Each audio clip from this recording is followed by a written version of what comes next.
Director Vasquez, Here. Director House, Here. Director Fuhrer, absent. Director Bishop, Here.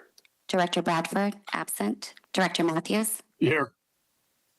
and Director Messick. Here. Director Matthews, can you disclose if there's anybody? I hear you fine. Can you disclose if there's anybody over the age of 18 with you? Yes. Linda Keaton and Mike. Great, thank you. Yeah. Rod is an audience. Thank you. We'll move to the consent agenda. Is there any public comment on that? Pledge of Allegiance.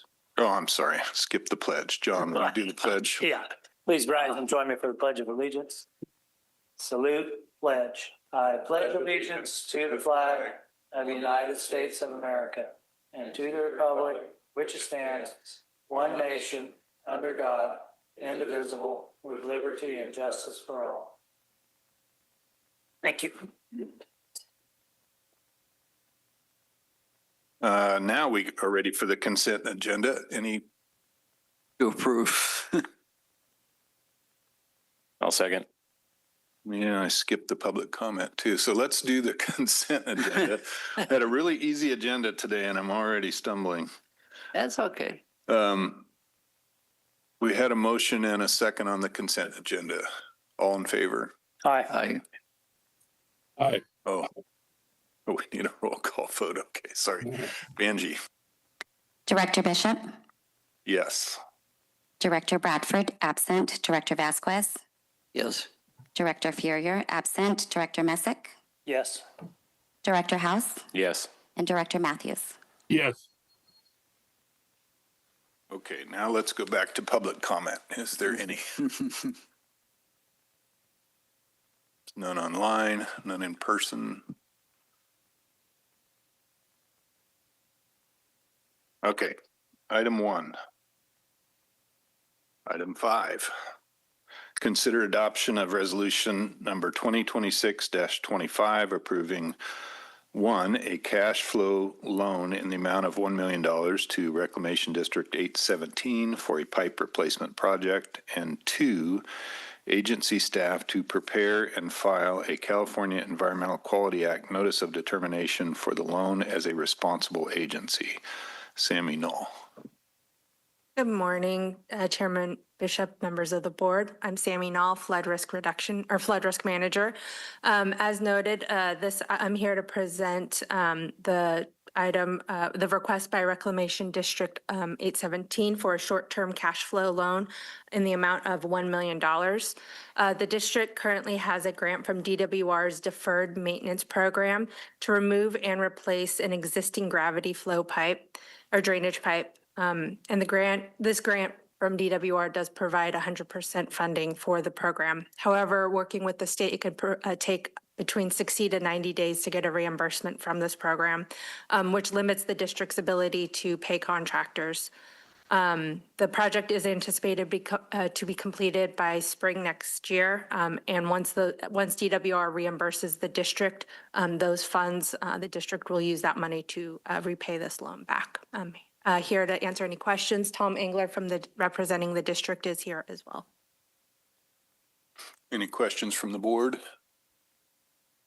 I'll make a motion to approve. I did have one question. Just was wondering on loans like this where they're directly beneficial to our work area.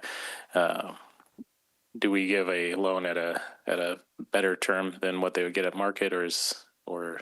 This would be 0% interest. Okay, thank you. I'll second. We have a motion and a second. Is there any questions from the public? If not, we'll take a roll call vote. Director Bishop, Yes. Director Bradford, absent. Director Vasquez, Yes. Director Fuhrer, absent. Director Messick, Yes. Director House, Yes. Director Matthews. Yes. Thank you. Okay, that motion carries. Item 6, receive presentation about the water education program and the completion of the K-12 curriculum. Dee Dee.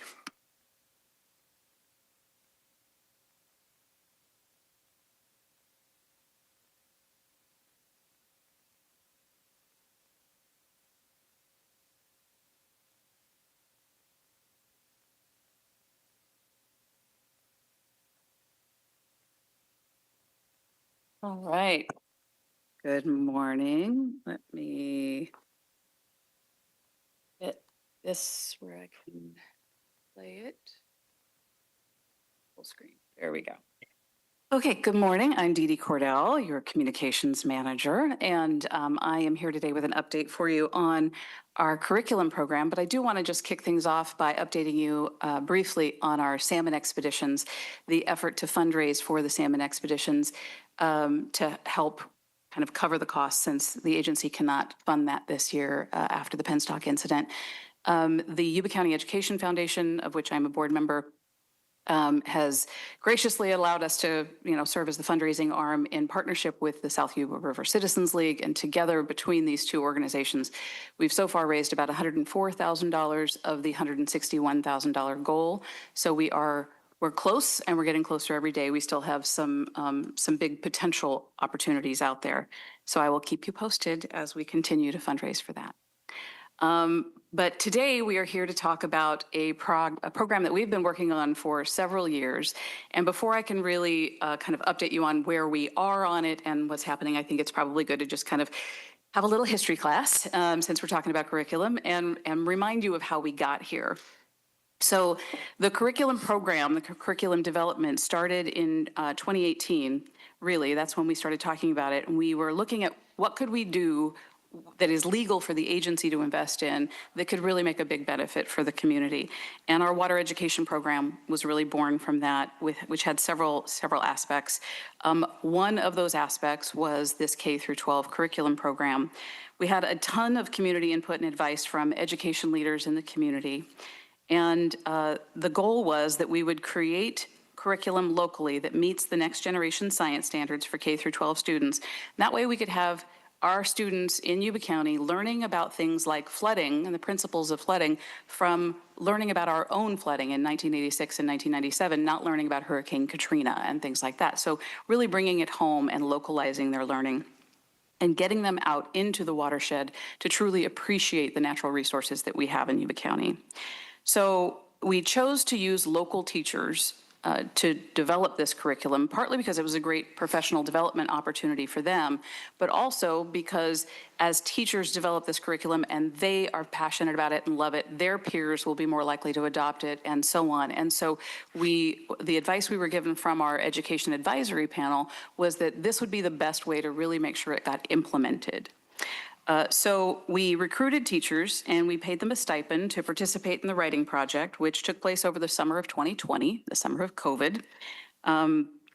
We had some educational consultants that were hired. A big shout out to Anna Newman and Nicodemus Ford, who really kind of shepherded the development of the curriculum with the teachers. The teachers then got put into groups of 3 or 4 for every grade level, and they worked in their partnerships, in their little groups, to develop curriculum for their grade group. At the end of the summer, they had finished developing the curriculum, and then they were implementing it in the classroom. But of course, most of the classrooms that year were virtual, which caused some hiccups and some challenges.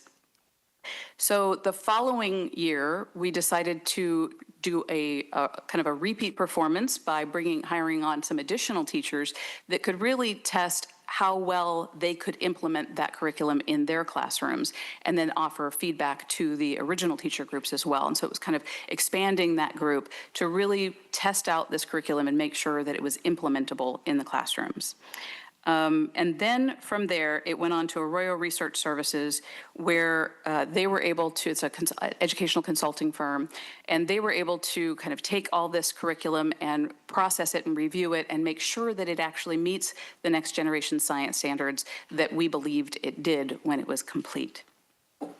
I'm proud to share that the significant majority of the units didn't need much work at all. There were a couple that did need a little bit of love to get them over the finish line, but the consultants were really impressed with the work that our teachers did. I do want to give a shout out to Creighton, who helped oversee the process of getting this, all this through as well, and he really shepherded everything with Arroyo Research Services.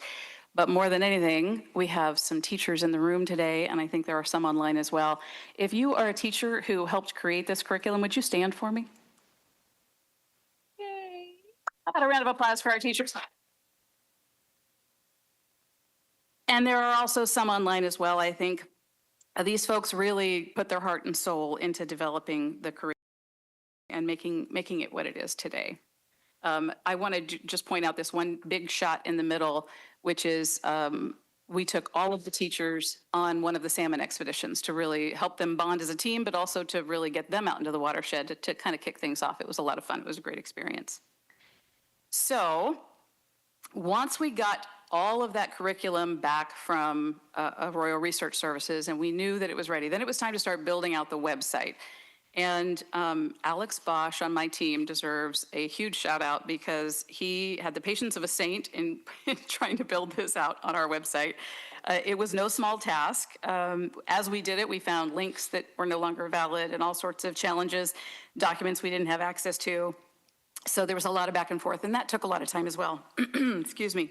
But we finally did get the website built out, and it was ready for prime time right at the very beginning of this year. And we were all prepared to start rolling this out in February. And as you all know very well, on February 13th, all of our plans changed because of the penstock incident. That really turned our world upside down.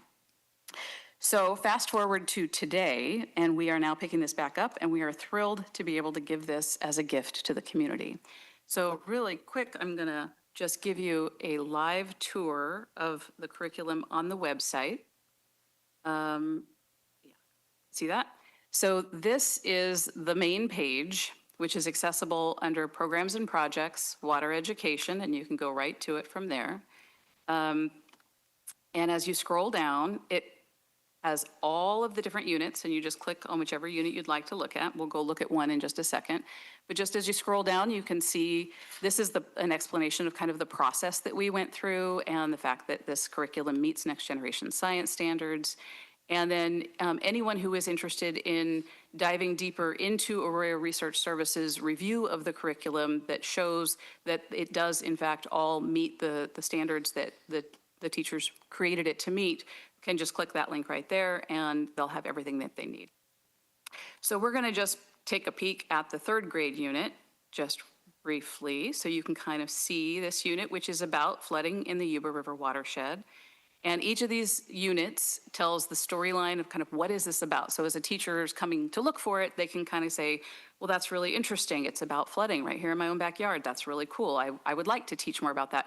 What are the questions that this is all related to the next generation science standards, the phenomenon and the essential questions, et cetera.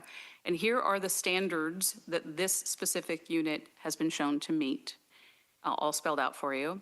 And then down here, they can click on the solutionary unit, which is an official NGSS, Next Generation Science Standards kind of form that has everything that they could possibly need to implement the curriculum. Or they can also go unit by unit, lesson by lesson by clicking in these different phases, which take them to folders where all of that documentation is waiting for them. And then down here at the end, they have all of the other content standards that it also meets. And several of the units were found to meet other standards besides NGSS, even though that was our primary goal. One thing that many of the teachers emphasized is that it's important that it meet other standards as well, because if they can kill a few birds with one stone, they're much more likely to implement the curriculum. So that's kind of a look at the website. You can take a look and dive deeper all you want, but I don't want to take up too much of your time. So let me go back to the slides now. And I believe, yes. So we really, as you could tell, developed a lot of curriculum. Some of the topics included flooding of the Yuba River watershed, as you saw, effects of hydraulic mining on the Yuba River watershed, the chemistry of the Yuba River watershed, traditional ecological knowledge, and water diversion in the Yuba watershed. Many, many more units that really do a fascinating tour of our watershed. The goal being, students start in kindergarten and they're learning the basics about what is a watershed, and as they get to the time where they're finally graduating from high school, they truly are passionate about science, they understand our watershed, they'll take good care of our natural resources, and they'll be really smart and maybe come work for us someday. I think it's important to note, as you can see from this, a lot of the teachers who developed the curriculum have continued teaching these units in their classrooms. This is from Lone Tree Elementary. I received this just last week. In May of every year, they have a watershed expo where they showcase all that they have developed over the course of the year through this curriculum. And they invite their parents and relatives and whatnot to come and just kind of learn a little bit themselves and celebrate the expo. And so as we look ahead, we had developed a video about the curriculum and our water education program really at the very beginning of this year, and it was ready to go before the Penstock incident. So this has not been seen yet. We are debuting it for you today, and we will be using this to help promote the curriculum and share it with the world. So we've got just a brief video for you. It is so vitally important that the citizens of Yuba County understand the importance of this watershed. This place is magical. When you are done drawing the picture of something that you can touch in the watershed, hands on shoulders, so I know which friends are ready. Each grade has a different topic, and we are just really trying to emphasize and get them out and being able to experience that watershed that we all love so much. If you are a teacher who's really excited about certain things, your students become just very excited about it. It just gives them something to look forward to and that they're interested in. What did you find in the watershed?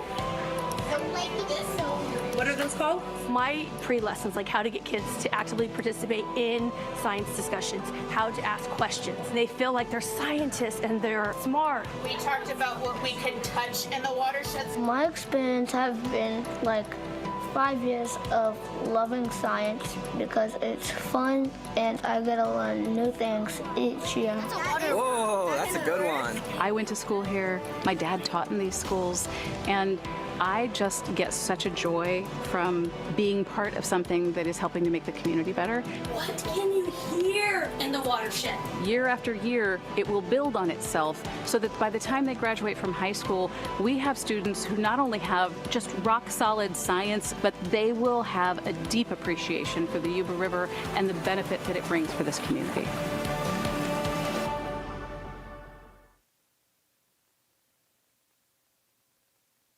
Okay. So next steps. Our first step is really going to be to celebrate the teachers who helped us write this, because even though they technically finished their part of this job a couple of years ago, we haven't, because it wasn't finished, it wasn't finalized, we didn't have the stamp yet, we've never really taken the time to say, great job, thank you. And so we are planning an event in early August before school starts to celebrate them and the advisors who also helped us get here as well. We are planning to then make presentations to the school boards and implement or introduce to them this as a supplementary curriculum that they can adopt if they would like to, or they can allow their teachers to teach. We are planning the week that school starts. We're going to plan like a big media push, and that's when we'll do a more very public announcement to just kind of get a little bit of publicity in hopes that teachers will hear about it and then want to learn more and implement it.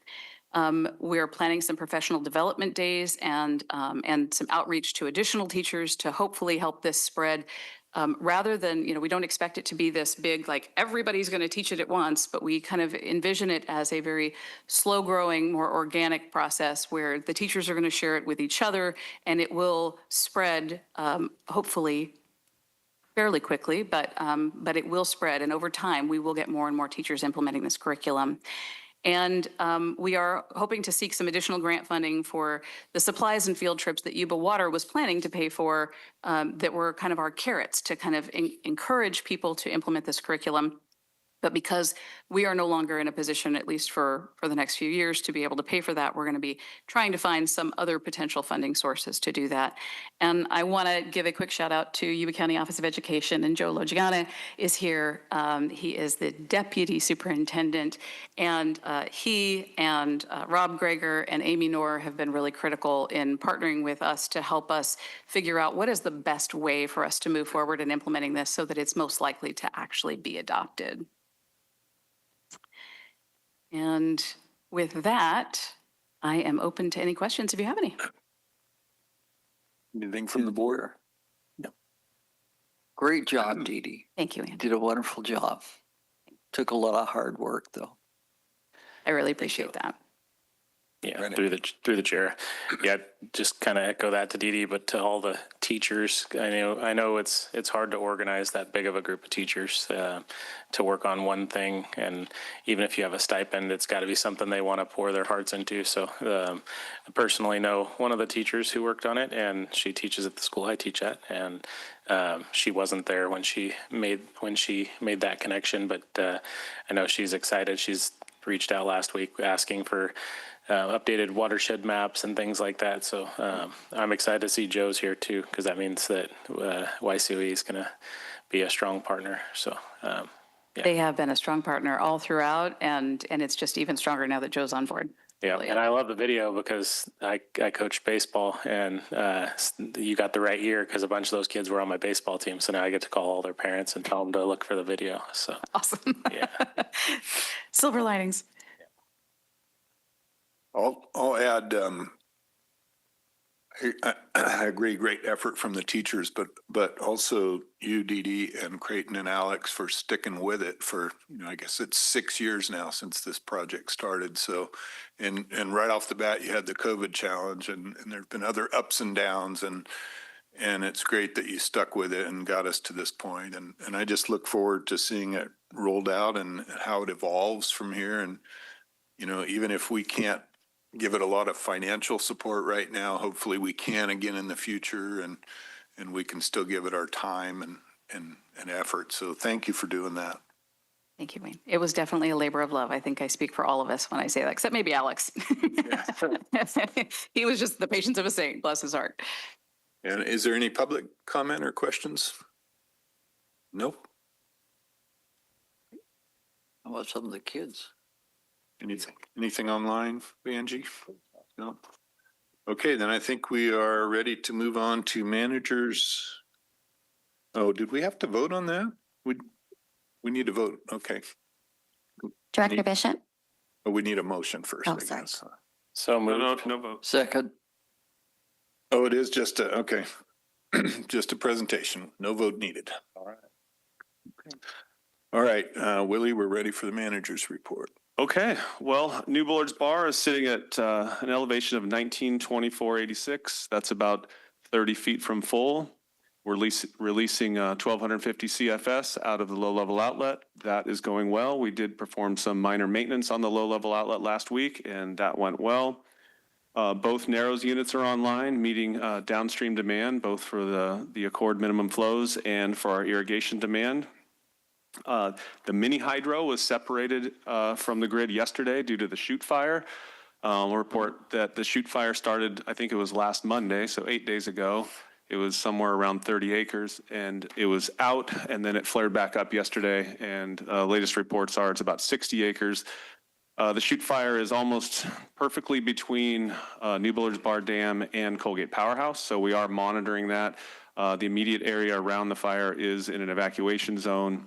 We did evacuate some folks from the base of Bullard's yesterday, and we're monitoring, the workers at Colgate are monitoring it, but it looks to be, I wouldn't say under control, but not spreading quickly. And the workers at Colgate are downwind of the direction of the fire, at least the last couple of days. So hopefully firefighters get a handle on that in the next day or two, and we don't have to worry about it. I do want to thank all the firefighters for getting back on it. The aerial attack has been amazing, and our team in response to it has done a great job. It currently isn't threatening our operations. Okay, as far as maintenance goes, we have had Siemens, the manufacturer of our transformers, out testing our transformers and also testing one of our main breakers, and all indications are that they're in good shape, but we're waiting on the written reports.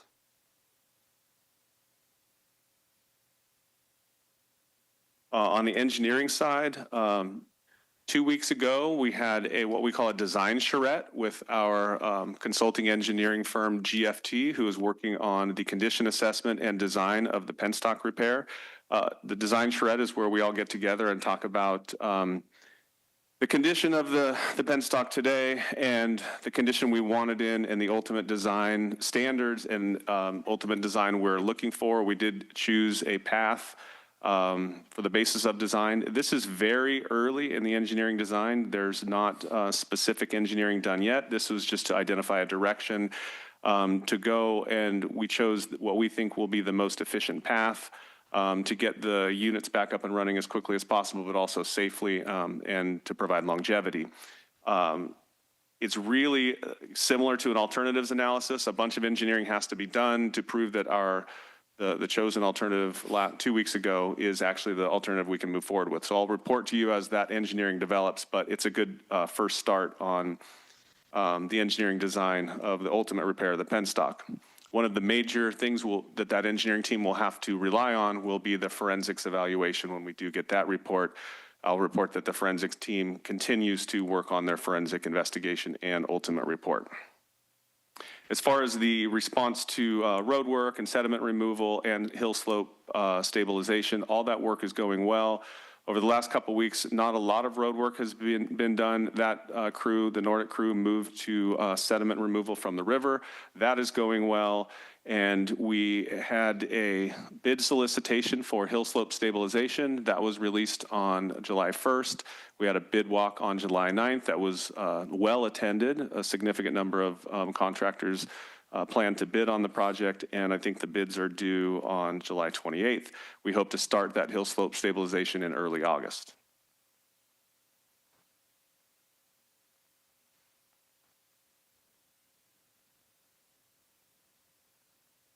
You'll notice in your hard copy of my report, there are a bunch of work anniversaries. About 8 or 10 folks met work anniversaries this past month. And in communications and community relations, the Appeal Democrat, Territorial Dispatch, and Capital Public Radio all covered the lawsuit related to the incident. Later today, Dee Dee and Bonnie will be on a panel discussion at the Emergency Communications Academy put on by the California Association of Public Information Officials, talking about the communications response during the first 48 hours of the penstock incident. And also on July 16th, Caitlin Chow represented us at the California Extreme Precipitation Symposium held at UC Davis and presented to them about forecast-informed reservoir operations. Our next board meeting is on August 4th, and we'll also have a Yuba Water Construction Authority meeting and an ABP meeting that same day. Thank you. Any questions for Willie? Okay, then we're ready for director's reports. Charlie, I could start with you. Nothing to report. All right, thanks. Andy? Nothing? Rennick? Yeah, through the chair. Just a couple items. So this last week I attended our National Association of Counties event down in Louisiana.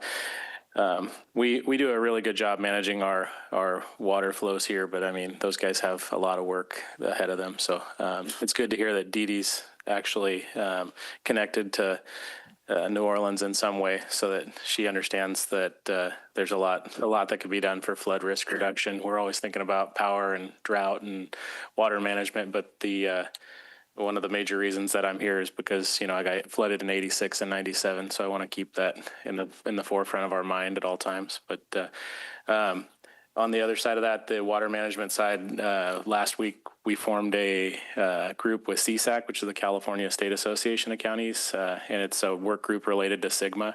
So a lot of the counties throughout the state are facing water crisis where they have poor groundwater management, and it's not by any doing of their own. For the most part, it's you know, they had surface water that they used to be able to take from in some places, and they can't take that water anymore, so they have to pump to feed America. And as they're doing that, they're realizing that the water table's actually sinking and the ground is subsiding, so the elevations are actually going down. So there's a lot of work ahead. They asked me to be on that work group because we have a successful groundwater management plan, and it's just good to be on that end of things. But also when I go to those events and we're saying yes in our decision making with moving forward with supporting Sigma and water management as a whole, it's good to know that our neighboring counties are also in our thoughts too. So yeah, but overall busy week and happy to be here. Thank you, John. I just have a couple things. I'd like to thank the agency and the staff, Vanjie. I don't know who else was up there. We showed that meeting at Power Systems headquarters last Wednesday, and we had a really good turnout. It was about fire prevention and things. But it's just great to have our staff invite the community in and host it there. And the other thing, I just did want to make a comment on the presentation, Dee Dee. I don't remember a lot from high school, but Yuba County history, the class I had on Yuba County history, I do. So it's great to have that local thing for the students. They'll remember it, the local stuff forever, because you drive around and see that stuff. So anyhow, that was my comment on that. Okay, and I have nothing to report. So with that, we will adjourn the meeting.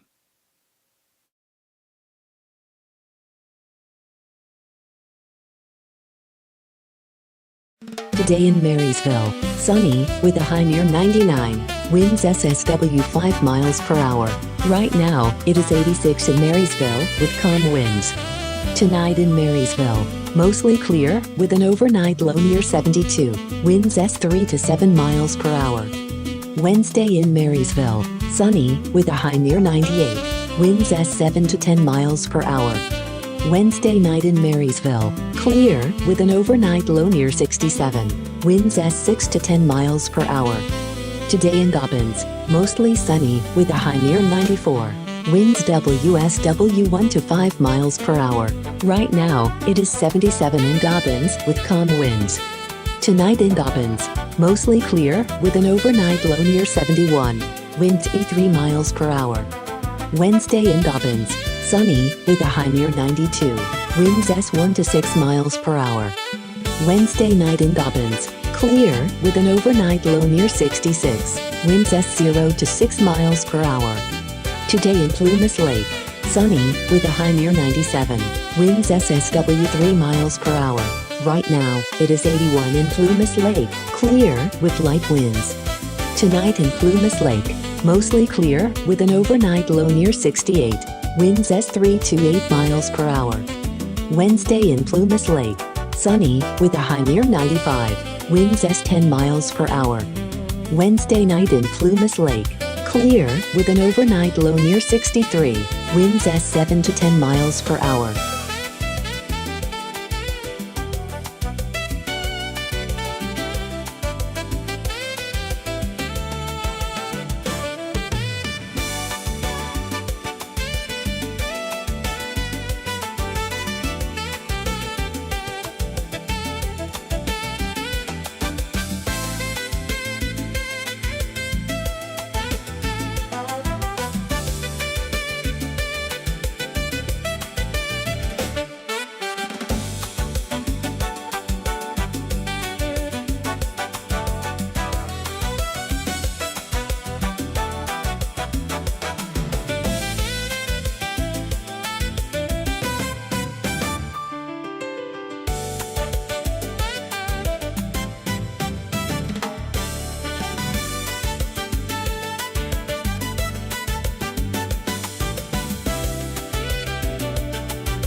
Tuesday on Government Watch, you can support or sponsor.